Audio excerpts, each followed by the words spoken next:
Heipä hei ja tervetuloa tänne mun luokseni Senegaliin. Mennään tästä mun kotikadulta heti suoraan meille sisälle tänne sinisen portin taakse ja katsotaan mitä sieltä löytyy.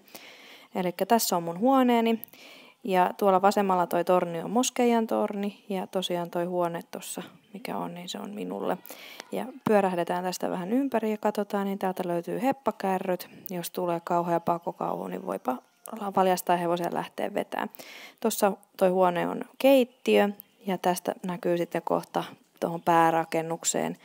Eli sieltä pääsee sitten katsoa vaikka telkkaria, jos haluaa. Yleensä tässä ei kyllä vietetä tuolla sisätiloissa juurikaan aikaa, koska siellä on A ihan hirveän kuuma, B siellä ei ole ketään muita, vaan kaikki elämä tapahtuu tässä pihalla.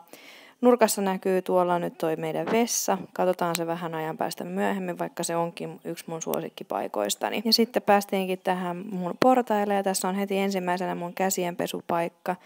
Ja tässä mä sitten olen räkinytkin kaikille tervetulotoivotuksen käsienpesuvesien muodossa sekä hampaidenpesulänttien muodossa. Eli tervetuloa vaan mun luokseni. Ja tässä nyt mennään sitten tänne huoneeseen ja katsotaan mitä sieltä löytyy. Täällä on sänky, hyttysverkko ja tuuletin. Ne on ne 3 tärkeintä asiaa, mitä mulla on ehkä tällä hetkellä omistuksessa.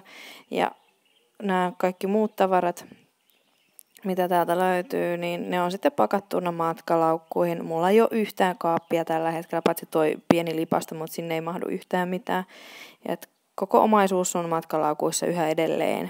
Ja nyt vihdoin päästiin tänne mun vessaan. Tää on ihana paikka. Ja tuossa vasemmalla on myös suihku, mutta mennään ensin katsomaan tää vessa. Eli tää on mallia kyykky. Eli sinne sitten vaan tähdätään ja sitten vasemmalla löytyy vessapaperia.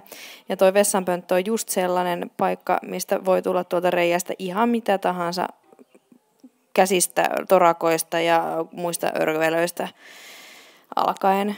Nimimerkillä kokemusta on. Kädestä ei ole vielä kokemusta, mutta torakasta on. Ja tuossa toi suihku, niin sinne täytyy tosiaan ottaa omat vedet mukaan, että mitään vettähän sinne ei ole vedetty. Koska syöminen on mun yksi lempparihommia, niin täytyyhän tässä keittiökin vielä näyttää. Mennään katsoa ikkunasta, koska mä en jaksa avata tuota ovea, kun se on aina jumissa. Ja tadaa! Tällaisia löytyy keittiövälineitä ja ruoan tekeminen tapahtuu avotulella sisätiloissa. Tää on mun mielestä tosi hauskaa. Ja sitten mä haluan vielä näyttää yhden tosi hauskan paikan, mikä täältä löytyy. Katsotaan, toi on edelleen, voi kun mä oon nyt rakastunut tuohon mun huoneen oveenseen, mutta mennään tästä toisesta ovesta. Täällä asuu meidän vuokralaiset ja kohta tulee yllätys. Tadaa! Täältä löytyy sekotavarakauppaa. Täältä voi ostaa lähestulkoon mitä päivittäisessä elämässä tarvii ja mitä ei tarvii.